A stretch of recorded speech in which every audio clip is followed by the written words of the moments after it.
Welcome to English Grammar Stage. Hey guys, welcome to English grammar stage. Friends, आज की इस video में हम प्रेजेंट इंडेफिनिट टेंस के तीनों प्रकार के वाक्यों का ट्रांसलेशन करना सीखेंगे। तीनों प्रकार के वाक्य कौन कौन से होते हैं? देखिए, एक होता है साधारण वाक्य, एक होता है नकारात्मक वाक्य और एक होता है प्रश्नवाचक वाक्य। तो ये तीनों वाक्यों को हमने इस सेशन में ले रखा है, तो आप लोग समझते चलिएगा कैसे कैसे सॉल्व करते हैं। हर एक वाक्य के लिए हम अलग से सूत्र बताएंगे, तो उसको समझते चलिएगा। ये प्रेजेंट इंडेफिनिट टेंस के तीनों प्रकार के वाक्य हम आपको सॉल्व करा रहे हैं। इससे पहले हम एक वीडियो बना चुके हैं जिसमें हमने सॉल्व करने का नियम भी बताया है। इसमें भी आप लोग काफ़ी सीखेंगे। चलिए वीडियो स्टार्ट करते हैं। पहला वाक्य दिया गया है, तुम घर जाते हो। तो ये एक साधारण वाक्य है। इसके हिसाब से इसको हम कैसे सॉल्व करेंगे? सबसे पहले हम कर्ता लिखते हैं। ये जो सूत्र ऊपर शो कर रहा है, इस सूत्र के हिसाब से हम सॉल्व करेंगे।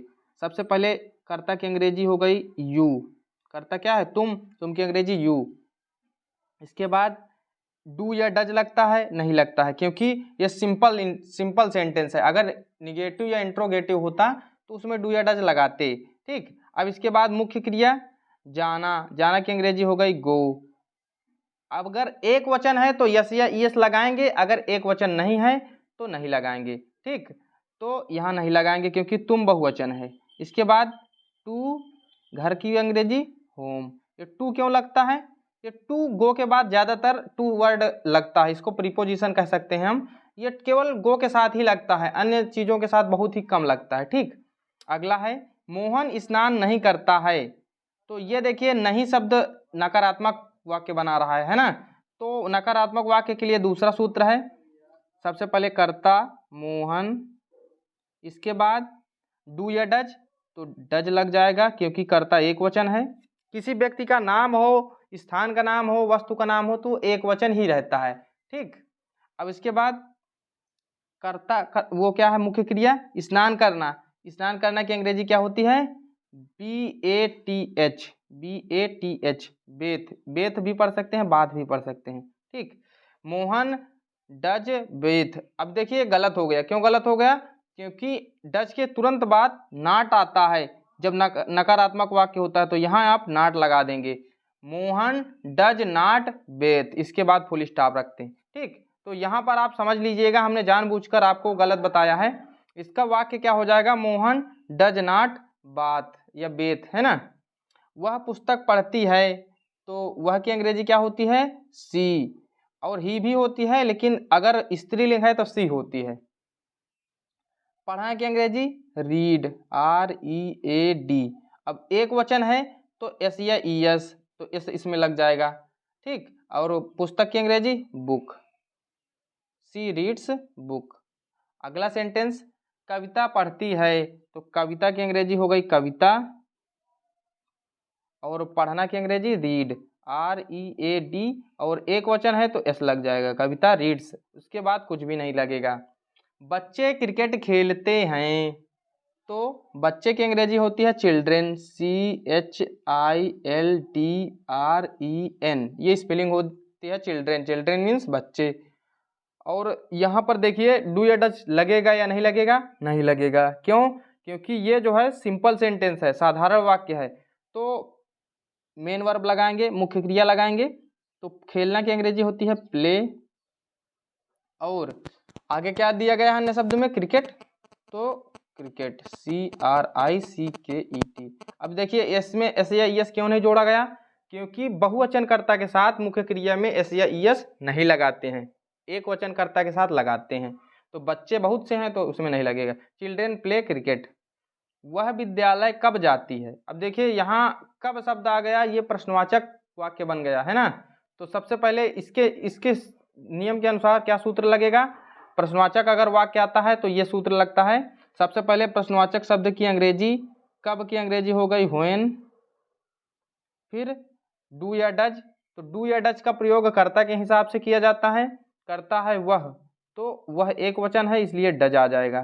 ठीक, अब इसके बाद कर्ता क्या है? वह, तो वह सी, क्योंकि जाति है ना। अगर जाता होता तो वो ही लग जाता, मतलब पुल्लिंग स्त्रीलिंग है ना, समझ रहे हैं ना। तो SHE मीन्स वह स्त्रीलिंग के लिए है, और HE ही मीन्स वह पुल्लिंग के लिए है। व्हेन डज ही, सॉरी यहाँ पर व्हेन डज सी ही नहीं यहाँ पढ़े, क्योंकि ये बहुवचन, ये वो क्या है, स्त्रीलिंग है, ठीक। व्हेन डज सी, और फिर मुख्य क्रिया गो। अब इसमें ऐसे ये इसने लगाएंगे क्योंकि हमने डू या डज का प्रयोग सहायक क्रिया के रूप में पहले से कर दिया है, तो मुख्य क्रिया में अब कुछ नहीं लगाते।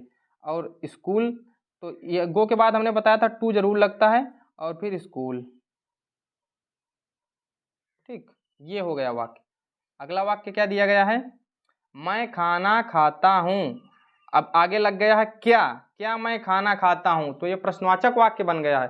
प्रश्नवाचक वाक्य ये दो प्रकार के होते हैं, एक में जिसमें बीच में होता है वर्ड प्रश्नवाचक शब्द, और एक में शुरू में होता है वर्ड प्रश्नवाचक शब्द, है ना। तो इसमें शुरू में दिया गया है क्या मैं खाना खाता हूँ, तो इसके हिसाब से ये वाला सूत्र लगेगा, डू या डज। तो मैं के लिए डू का प्रयोग करते हैं, फिर कर्ता आई, फिर मुख्य क्रिया EAT, फिर अन्य शब्द फूड FOOD।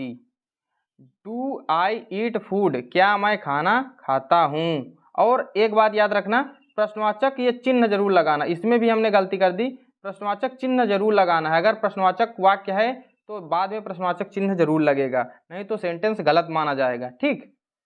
क्या तुम विद्यालय जाते हो, इसके हिसाब से भी वही लग जाएगा डू, तुम की अंग्रेजी यू, और जाना की अंग्रेजी गो टू स्कूल।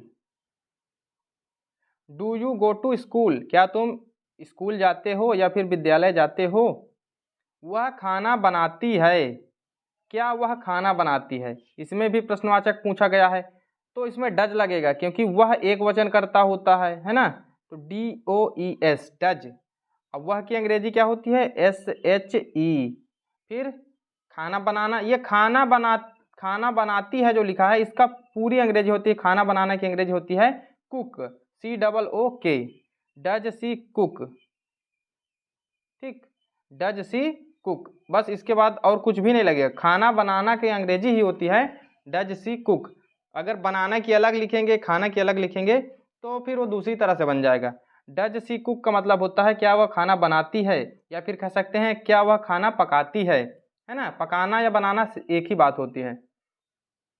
क्या सूरज पूर्व से उगता है, क्या सूरज पूरब से उगता है, तो इसके लिए क्या हो जाएगा, does, DOES does sun, does sun. और उसके बाद क्या लगता है, मुख्य क्रिया क्या है, उगना। तो उगना की अंग्रेजी होती है rise, RISE। Does sun rise, पूर्व से में से पर की अंग्रेजी क्या होती है, इन और एट। तो यहाँ पर क्या लग जाएगा, क्या सूरज पूर्व से उगता है, या फिर कह सकते हैं क्या सूरज पूर्व में उगता है।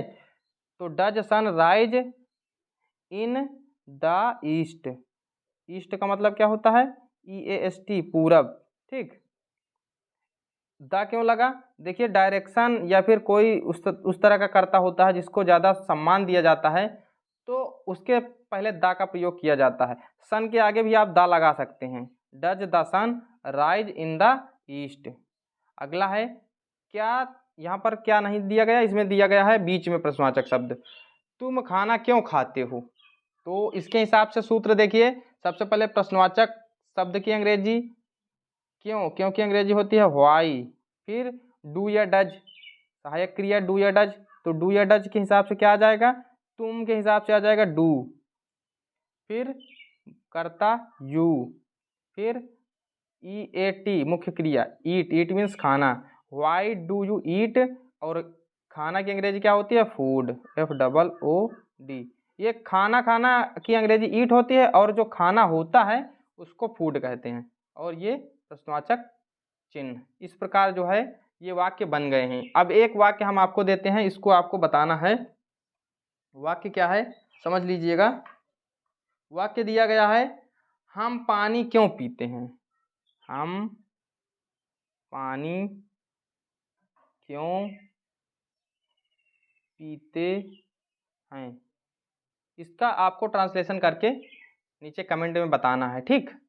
अगर आपको ये वीडियो पसंद आया है तो वीडियो को लाइक करें, और इंग्लिश ग्रामर के बेसिक हिंदी से अंग्रेजी बनाने वाले वीडियो देखना चाहते हैं तो हमारे चैनल से ज़रूर जुड़ जाएं। हमारे चैनल में इस तरह के बेसिक वीडियो जो कि हिंदी मीडियम के छात्र हैं उनके लिए बहुत हेल्पफुल वीडियो हमारे चैनल पर मिलते रहते हैं।